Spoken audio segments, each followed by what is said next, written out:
To jama'a wannan shine kifi na ganin ka mai jarhoma. A lokacin da dakarun musulunci na Lebanon suka koma gefe suka yi shiru suna kallon kasar Yahudu da kuma gwamnatin Lebanon suna ta cece kuce a kansu suna cewa za su karɓi makamansu ko kuma su yi sulhu za su yi sulhu da su za su shiga da ƙarfi su kwace makamansu asali har sun yi yunkurin shiga wasu yankuna wanda har aka yi asarar sojojin Lebanon a wannan gurin da kuma sojojin kasar Yahudu daga nan ba su ƙara shiga ba. Kasar Isra'ila tana ta ƙoƙarin ta ga ta haɗa rikici tsakanin gwamnatin Lebanon da kuma su dakarun Lebanon din sun koma gefe sun yi shiru su dai ba su ce ƙala ba. Kasar Amerika tana cewa za ta fito ta sa karfinta domin dakarun Lebanon saboda su yanzu ba su da tashin hankali a tattare su. Kasar Isra'ila ba ta kasar Yahudu ba ta da yanzu wata kasa da take tunanin cewa za ta zame mata illa wasu kungiyoyi da take cewa za su zame musu illa kamar dakarun Lebanon. Saboda yanzu duk wani zargin da take tunanin cewa yana faruwa a Gaza fa da irin karfin da dakarun mu suke da irin sojojinsu da ake wulakantarwa a Gaza da irin sabon makaman da suke fitowa fa ba sa zargin ko ina suna zargin daga Lebanon yake fitowa ne. Shi yasa ta kanta kasar Yahudin ta rikice, kasar American din ta rikice, kasashen duniya suka rikice suka ce dole ne dakarun musulunci sai sun aje makamansu. Hatta kai ta kawo sun fara yunkurin cewa hatta kai ta kawo sun fara kwadaitawa da munafika wato ita gwamnatin Lebanon akan cewa su yi kokari su je su sasanta da su ta gayawa gwamnati ta gayawa dakarun na musulunci akan su aje makaman su kamar yadda suka yi lokacin sulhu saboda a lokacin sulhu ba a zauna da dakarun na musulunci ba an zauna da gwamnatin Lebanon ne kuma wani lokacin da ba a zauna ba da yanzu rikicin da su suke gudu da yanzu an fara shi saboda lokacin kan 'yan ƙasan bai waye ba kuma ƙungiyoyin da ake tunanin cewa kansu ya haɗu ana ƙoƙarin raba su amma da sau koma suka yi shiru sai ga damammaki ta zo da yawa a lokacin da ita gwamnatin Lebanon ɗin ta kare 'yan ƙasar tun da lokacin da aka yi sulhu da suka fara shigowa suna mamaya ɗin dakarun mu koma gefe suka yi shiru inda suka dinga shiga suna kashe Labanawan kuma suna cin garuruwansu kuma suna kai manya-manyan hare-hare a gurare daban-daban inda gwamnatin Lebanon ɗin ba za ta iya cewa ƙala ba za ta ce kala ba har 'yan kasan suka fara fitowa suna zanga-zanga to kun zo kun yi sulhu da dakarunmu na musulunci kuma ku kun kasa kare mu to duk da haka dai abin bai tsaya ba kulli gwamnatin Lebanon din ƙara matsa dakarunmu suke kullun ƙara matsa mu suke to har yanzu yau din nan ko kuma ce jiya aka kai gabar da an kai takin da cewa duk irin gudun fitina da dakarunmu suke da kuma gudun kar a haɗa su faɗa da suke yi da kuma ba sa so a raba Lebanon ɗin ya zo ƙarshe har ta kai cewa sun shugaban dakarun juyin juya hali na Lebanon ɗin wato Na'im Qasim har ya fito ya ce muna gargaɗin ku da cewa saboda sun ga sun matso sosai kuma suna ta ƙara shirin wajen shiga cikin Lebanon saboda su har yanzu tunanin da suke daidai da ita gwamnatin Lebanon kanta bata san inda makaman suke ba bata sani ba kuma bata san inda dakarun suke ba kuma sun san cewa akwai su kuma sun san cewa akwai makaman a gurin to a yanzu dai ta kai ta kawo har juyin shugaban dakarun musulunci na Lebanon din har ya fito ya ce raba makaman mu a hannun mu yace duk abin da kuke muna kallon ku amma yanzu an kai kadamin da dole za mu fito mu kare kanmu ko da kuwa kasar mu ce za ta farrake daga fitowar wannan maganar a lokacin da kuma 'yan kasar suka dinga fitowa suna zanga-zanga suna cewa muna goyon bayan dakarunmu na musulunci kuma aka samu manya-manyan kungiyoyi kamar irin su Amal kamar irin su kungiyoyin Kiristoci wato jama'a suna ganin cewa a kasar Lebanon tana da kungiyoyi da yawa kungiyoyi kusan guda 3 manya-manya wanda sun fi karfin sojojin makamai kuma sun fi su yawa kun ga yanzu iya kungiyar Amal kungiya ce ta ahlus sunna ne ba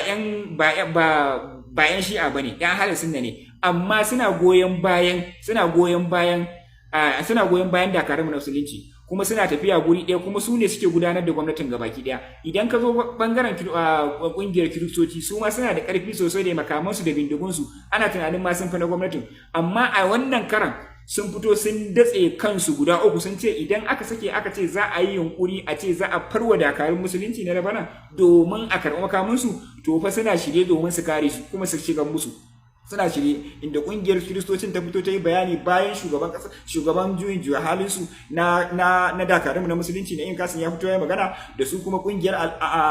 da kuma su ita Amal din kuma ga dubunnan yan kasa da ita American take facewa da cewa wai 'yan ƙasar ne suke zanga-zanga akan cewa ba sa buƙatar dakarunmu na musulunci, sai ga dubunnan 'yan ƙasar suna fitowa suna cewa muna bayan su kuma za mu kare su, kuma idan suka fito suka ce suna buƙatar ƙari za mu taru domin mu kare ƙasar mu, saboda mun tabbatar da cewa gwamnatin Lebanon gwamnati ce ta munafukai, ba ta zo bane don ta kare mu. Dan da ta zo don ta kare mu, irin mamayar da kasar mamaya ta dinga yi a kudancin Lebanon da ba za ta bari ba, irin mutanen da ta dinga kashe musu da za ta yi kokarin hana su ne. To dai a yanzu ana so a tilastawa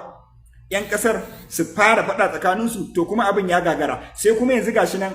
faɗan yana so ya juye tsakanin 'yan ƙasar da kuma gwamnatin ƙasar. Kuma idan aka ce za a yi faɗan 'yan ƙasar da 'yan gwamnatin ƙasar, ba ma wai 'yan ƙasar ba waɗanda ba su ɗauki makamai ba, a iya masu makamin kaɗai ana tunanin cewa a cikin kwana 3 ko kuma kwana 4 za su iya fatattakar. Duk da ana tunanin cewa American za ta shigo, Faransa za ta shigo, duk kasashen Europe za su shigo domin su taimaka wa sojojin, duk da hakan, amma ana tunanin cewa idan kan 'yan kasar ya haɗu, saboda ya riga ya haɗu kan, tunda da Kassim ya fito ya yi bayanin cewa duk wani makirci da wani sharri da wasu abubuwa da kuke kulla wa kasar mu, to ku tabbatar da cewa 'yan kasar mu ba sai mun fito musu ƙarin bayani ba. Duk abin da za ku zo da shi, kun zo da shi a baya. Idan haɗa mu faɗa za ku yi tsakanin ƙungiyoyin da muke tunanin za mu haɗa kanmu domin mu kore ku daga yankinmu, to idan kuna tunanin za ku haɗa mu, kun haɗa mu a baya, mun kashe junan mu, tunda tsakanin ƙungiyar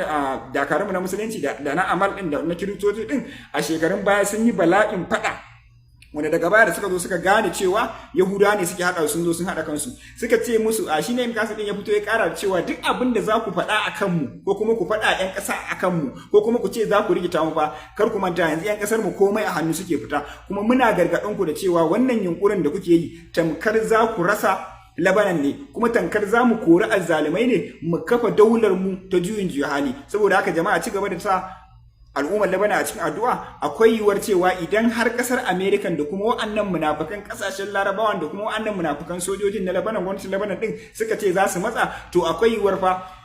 kasar Lebanon za ta koma kamar jamhuriyar musulunci ta Iran. Yani za su iya fatattakar gwamnatin, tunda sun fi su yawa, kuma mujauratin 'yan kasar gabaki ɗaya, kama da kiristocin da su 'yan halasin nan da kuma su 'yan shi'an gabaki ɗaya sun haɗa kansu waje ɗaya domin cetar ƙasarsu, saboda irin gudunmawar da kuma irin makircin da ita ƙasar Amerika ɗin da kuma ƙasar mamaye take haɗawa a sauran ƙasashe a baya, lokacin da take samu ta cin bagacinta wajen haɗa su faɗa, inda suke ƙoƙarin haɗa kansu domin ceto kansu. Saboda haka muna tunanin cewa a cikin 'yan kwanakin nan